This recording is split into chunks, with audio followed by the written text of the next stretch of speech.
एक जनरली ना question arise होता है नील स्पर्म काउंट के पेशेंट्स में। सर आपके पास रिपोर्ट्स आती हैं, आप नील स्पर्म काउंट से रिकवरी दे देते हो, बहुत सारी ऐसी चीज़ें आप दे देते हो जहाँ पर हमें भी विश्वास होता है, बट कभी कभार हमारे पेशेंट भी हमसे खुद पूछते हैं कि ऐसा क्या है कि हमें रिकवरी लेट मिलेगी या मिल नहीं रही है। समझ रहे हो? और वो जनरल क्वेश्चन है, मैं ये नहीं कहता कि वो मेरे लिए, वो हर एक हमारे जैसे जिस भी प्रोफेशन में है उन सब के लिए, कि हमें रिकवरी क्यों नहीं मिल रही है। तो उसमें बहुत सारे अलग अलग चीज़ें हैं। तो कुछ सबसे पहली चीज़ समझना, नील स्पर्म काउंट के कुछ एक कैटेगरीज होती हैं। कैटेगरी मतलब कि मैं टाइप्स समझ लो कि नील स्पर्म काउंट कैसे होता है। तो उसमें 3 टाइप्स होती हैं, जिसमें हम ऑब्स्ट्रक्शन की भी बात करते हैं, जिसमें हम हार्मोनल इम्बैलेंस की भी बात करते हैं, जिसमें हम आपके स्पर्मेटोजेनेसिस ना चलने का भी एक रीज़न समझते हैं। अब स्पर्मेटोजेनेसिस की थोड़ा सा आपको एक्सप्लेन कर देता हूँ। स्पर्मेटोजेनेसिस जो आपके स्पर्म मेटाजोआ को डेवलप करती है, बनाती है, जो उसमें से उसको निकाल पाती है। बेसिकली फंडा ही है। अब क्या होता है कि मैक्सिमम पेशेंट जो अगर हमारे पास एज़ोस्पर्मिया के आते हैं, तो बहुत सारे उसमें से ऐसे भी होते हैं जिनके अनडिसेंडेड टेस्टीज हो, मतलब टेस्टीज पूरे ढंग से डेवलप ही नहीं हुए, तो वहाँ पर तो वो केस बनता ही नहीं कि वो स्पर्म बना देगी। ठीक है, तो वो केसेस मेरे हिसाब से काम नहीं कर पाते। कुछ केसेस ऐसे होते हैं जहाँ पर एट्रॉफी हुई भी होती है, मतलब कि पेशेंट को कुछ पहले दिक्कत हुई जिसकी वजह से टेस्टिस ने अपना साइज़ को बहुत छोटा कर लिया, तो जिसकी वजह से जो टेस्टिस ने साइज़ को छोटा किया उसने अपनी कैपेबिलिटीज़ को भी कम कर लिया, जिसकी वजह से हम देखते हैं कि वहाँ पर भी स्पर्म नहीं बन पाते। अब कुछ एक केसेस ऐसे भी होते हैं जहाँ पर पेशेंट को कुछ एक इन्फ्लेमेशन हुई, इन्फेक्शन हुआ, तो किसी डॉक्टर ने उनके टेस्टिस को निकालना बेहतर समझा एज़ कम्पेयर टू किसी और ट्रबल में ना फंसते हुए। तो वो पेशेंट्स भी होते हैं, तो वो सिंगल टेस्टीज़ में होते हैं। और सिंगल टेस्टीज़ भी कभी कभार ऐसा होता है कि वो थोड़ा सा डैमेज हुआ हुआ होता है, बट उनकी गाड़ी चल रही होती है, बट वो थोड़ा बहुत हार्मोन स्टेबल कर पा रहा होता है, बट वो अपने पूरे एक्टिवली ढंग से परफॉर्म नहीं कर पा रहा होता, जिसकी वजह से वहाँ पर भी स्पर्म काउंट नहीं बन पाते। तो ये सारे केसेस जो मैं आपके सामने बता रहा हूँ, ये एक तरीके से लाइलाज हो जाते हैं। मतलब कि वहाँ पर हम इलाज देंगे तो किस बात का देंगे, क्योंकि हमारे पास स्पर्मेटोजेनेसिस का प्रोसेस ढंग से है ही नहीं जिसमें हम इलाज दे पाएँ। समझ गए? अब कुछ केसेस होते हैं जहाँ पर मैंने अपनी लाइफस्टाइल की वजह से, मेरी खुद की जिम्मेवारियों की वजह से मैंने अपने स्पर्मेटोजेनेसिस को दिक्कत में ले आया। अब उसमें क्या होता है, जैसे कि मेरा स्लीप वाटर, मैं रात को सोता ही नहीं, मैं तो सुबह काम पे जाता हूँ, ड्यूटी से आता हूँ, 4 घंटे की नींद लेता हूँ, फिर मैं चला जाता हूँ ड्यूटी करने। तो ये वाले जो प्रोसेस होते हैं, तो इनमें भी दिक्कत देखने को मिलती है कि बॉडी कहीं ना कहीं हैम्पर हो रही होती है।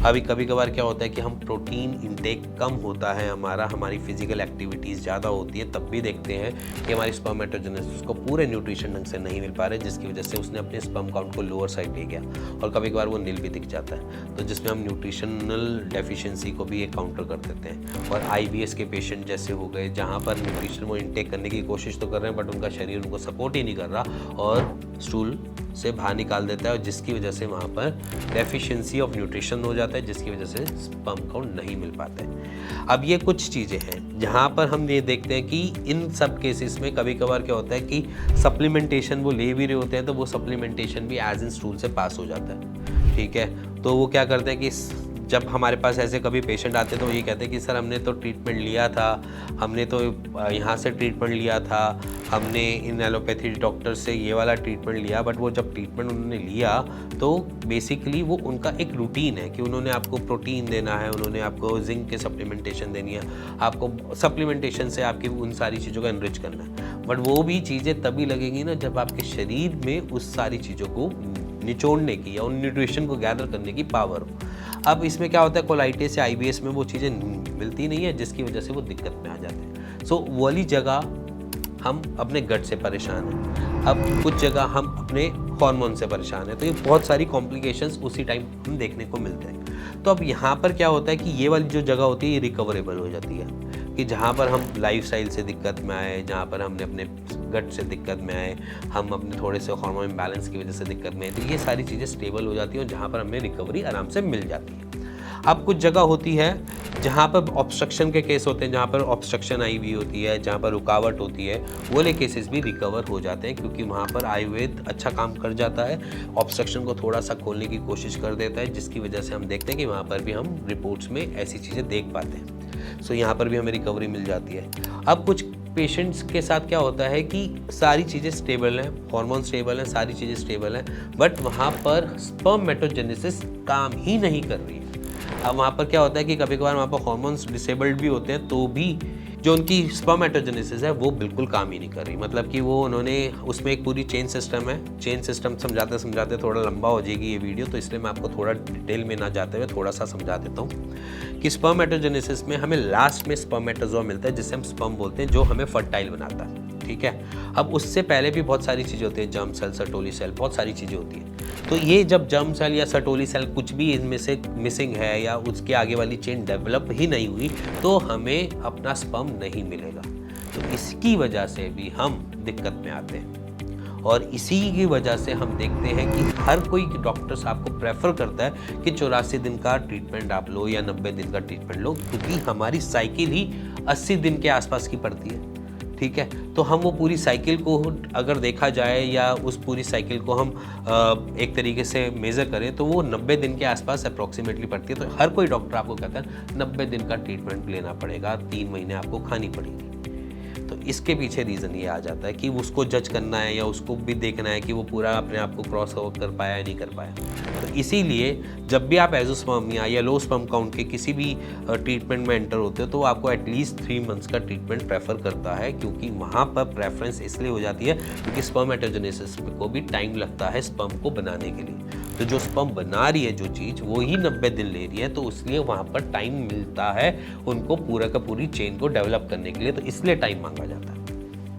ये हो गए कुछ जगह जहाँ पर हर रिकवरी हमें कभी कभार मिलती है, क्योंकि इन केसेस में मैं आपके सामने कुछ रिपोर्ट्स में दिखा भी दूंगा जहाँ पर रिकवरी मिली है, जहाँ पर नील स्पर्म काउंट था वहाँ पर 4 मिलियन, 3 मिलियन, 2 मिलियन या कभी कभार 0.5 मिलियन तक स्टेबिलिटी आ जाती है।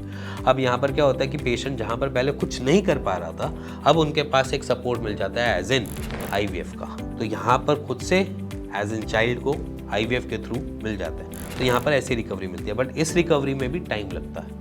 ऐसा नहीं है कि आज आपने ट्रीटमेंट स्टार्ट किया तो 3 महीने बाद रिकवरी मिलेगी।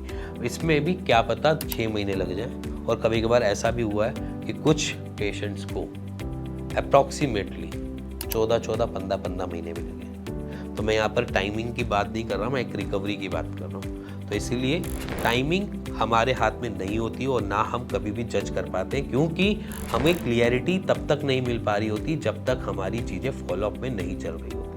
हम प्रेफरेंस ये देते हैं कि हर चीज़ हमारे कैलकुलेटेड मोड में चले, बट ऐसा नहीं होता, क्योंकि हम ना कभी भगवान बन पाए हैं और ना कभी बन सकते हैं। तो इसीलिए हम थोड़े जजमेंटल हो सकते हैं कि ये रिकवरी हो पाएगा या ये रिकवर नहीं हो पाएगा, बट हम तब भी नहीं जजमेंट हो पाते, क्योंकि हमने कुछ ऐसी जगह भी देखी है जहाँ पर हमको उम्मीद नहीं थी रिकवरी की, बट वहाँ पर रिकवरी मिली है।